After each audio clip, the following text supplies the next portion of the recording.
In the rolling fields of Macon County, Alabama, where the humid air clings like a shroud and the quiet hum of cicadas fills the evenings, a dark and insidious chapter of American history began to unfold.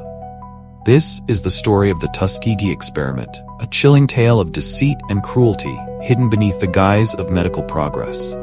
For 40 years, an entire community was subjected to an unimaginable betrayal, orchestrated by those sworn to heal, leaving behind a legacy of mistrust, pain, and horror. The story begins in 1932, a time when the United States was grappling with the Great Depression and economic hardship was rampant across the country. In the Deep South, where racial segregation was a way of life, a sinister plan was hatched by the United States Public Health Service, USPHS, to study the natural progression of untreated syphilis in black men. The study, officially titled The Tuskegee Study of Untreated Syphilis in the Negro Male, was proposed under the guise of providing medical care to a disadvantaged community. But beneath its benevolent facade lay a terrifying truth. The study targeted 600 black men from Macon County, 399 of whom had syphilis, and 201 who did not. Many of these men were sharecroppers, struggling with poverty and desperate for any form of health care. The promise of free medical treatment, hot meals, and burial insurance enticed them into participating. What they didn't know was that they were never meant to be treated.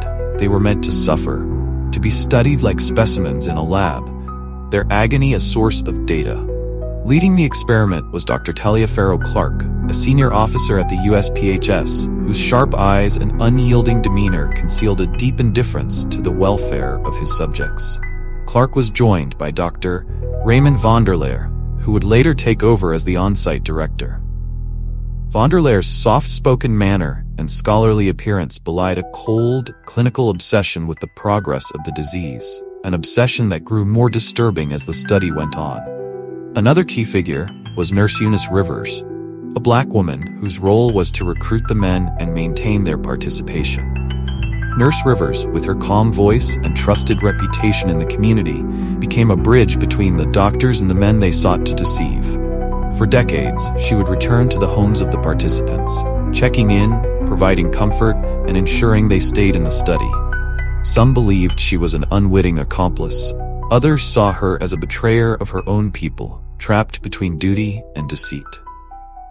The horror of the Tuskegee Experiment grew more profound with each passing year. The men were subjected to painful and invasive procedures under the guise of treatment. They were promised care that would never come, told they were receiving medicine for their bad blood, when in reality, they were receiving nothing of value. Even after penicillin became the recommended treatment for syphilis in the 1940s, the men were deliberately kept in the dark, denied the drug that could have saved their lives and spared them unimaginable suffering. Dr. John Heller, who took over leadership of the study in the 1940s, was a man who viewed the participants with a clinical detachment that bordered on callousness. Heller, a career scientist with a reputation for efficiency, became the face of the experiment's cold indifference. He continued the study, fully aware of the availability of penicillin and its effectiveness in treating syphilis, yet he chose to withhold this life-saving information, prioritizing the data over human lives. As the years went by, the men began to suffer the horrific effects of untreated syphilis. They experienced blindness, mental deterioration, heart disease, and agonizing pain. Some went mad, others died slowly, their bodies wasting away while the doctors watched and took notes. The community whispered of a curse, a sickness that spread through families, affecting wives and children. Fear and confusion gripped Tuskegee, but the full extent of the deception remained hidden behind the cold walls of the USPHS. In the 1960s, the first murmurs of dissent began to arise. Peter Buxton, a young social worker and epidemiologist for the USPHS, learned of the study's details and became deeply disturbed by what he discovered. Buxton was horrified by the ethical violations and the suffering of the men, who had no idea they were being used as guinea pigs. He repeatedly raised concerns with his superiors, but each time his objections were dismissed. The study, he was told, was too valuable to stop. It was not until 1972 that the story of the Tuskegee Experiment finally came to light. Buxton, frustrated by the lack of action from within, leaked the details to the press. The revelation sent shockwaves across the nation. The New York Times published the story, and the public outcry was immediate and intense.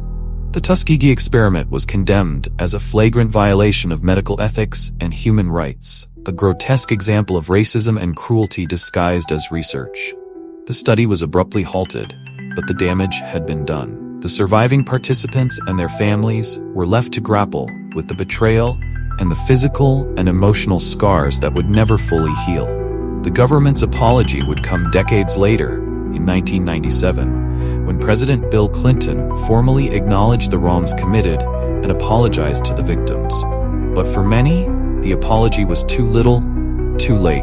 The legacy of the Tuskegee Experiment is one of horror, betrayal, and a profound breach of trust.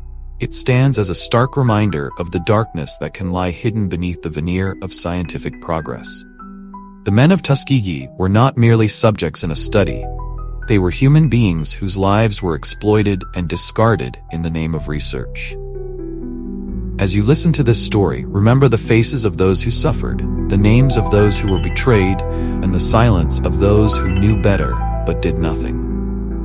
The Tuskegee Experiment is a chilling reminder of the capacity for evil that exists when humanity is stripped away, and the pursuit of knowledge is placed above the value of human life.